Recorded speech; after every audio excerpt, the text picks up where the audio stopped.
লাইলাতুল কদর বা শবে কদর ইসলামের একটি অত্যন্ত পবিত্র রাত, যা রমজান মাসের শেষ দশকের কোনো একটি রাতে সংগঠিত হয়।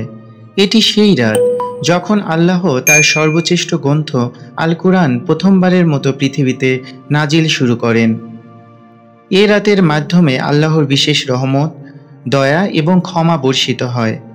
ইসলামিক ঐতিহ্য এবং হাদিসে লাইলাতুল কদরের গুরুত্ব অনেক বেশি উল্লেখ করা হয়েছে এবং এই রাতের ইবাদত 1000 মাসের ইবাদতের চেয়ে উত্তম। লাইলাতুল কদর সেই রাত যখন হযরত মুহাম্মদ সাল্লাল্লাহু আলাইহি ওয়াসাল্লামের উপর প্রথম কোরআন নাজিল হতে শুরু করে। এই ঘটনাটি ঘটেছিল হেরা গুহায়, যা মক্কা থেকে কিছু দূরত্বে অবস্থিত।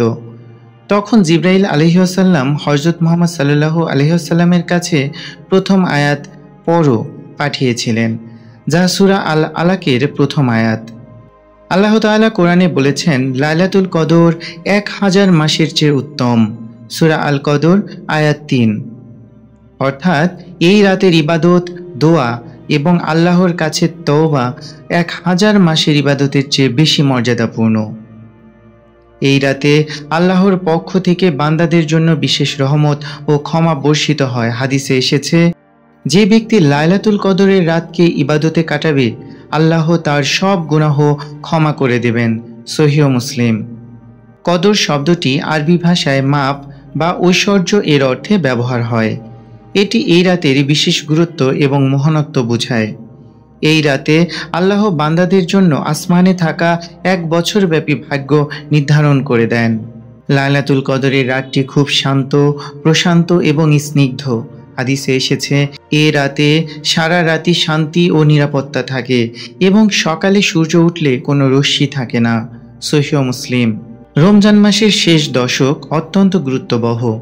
বিশেষভাবে 21, 23, 25, 27 এবং 29 তারিখে লাইলাতুল কদর হওয়ার সম্ভাবনা বেশি থাকে। তবে সবচেয়ে জনপ্রিয় এবং প্রমাণিত রাত হল রমজান মাসের 27 তারিখ। লাইলাতুল কদর রাতের করণীয় আমলগুলো হলো নফল নামাজ। এই রাতে বিশেষ নফল নামাজ, বিশেষ করে তাহাজ্জুদ পড়া অত্যন্ত গুরুত্বপূর্ণ। দোয়া ও তাওবা। এই রাতে আল্লাহর কাছে নিজের গুনাহের জন্য ক্ষমা চাওয়া এবং দোয়া করা। আল্লাহুম্মা ইনকা আফু তুহিব্বুল আফু ফাফু আন্নি। অর্থাৎ, হে আল্লাহ, আপনি ক্ষমাশীল, আপনি ক্ষমা প্রিয়, সুতরাং আমাকে ক্ষমা করুন। কোরআন তেলাওয়াত। এই রাতে কোরআন তেলাওয়াত এবং আল্লাহর স্মরণে সময় কাটানো খুবই গুরুত্বপূর্ণ। তাহাজ্জুদের নামাজ। রাতের শেষ অংশে তাহাজ্জুদের নামাজ পড়া এবং ইবাদত করা। অন্যদের জন্য দোয়া।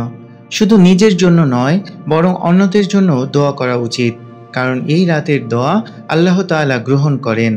সর্বোপরি আমরা বলতে পারি, এই রাতটি একটি মহিমান্বিত রাত, যে রাতে আল্লাহ তাআলা পৃথিবীর সবার ভাগ্য নির্ধারণ করেন এবং বান্দাদের সব গুনাহ মাফ করেন। আল্লাহ তাআলা আমাদের এই রাতে বেশি বেশি আমল করার তৌফিক দান করুন। আমিন। প্রিয় ভাই, অবশ্যই চ্যানেলটিকে সাবস্ক্রাইব করবেন এবং পাশেই থাকবেন।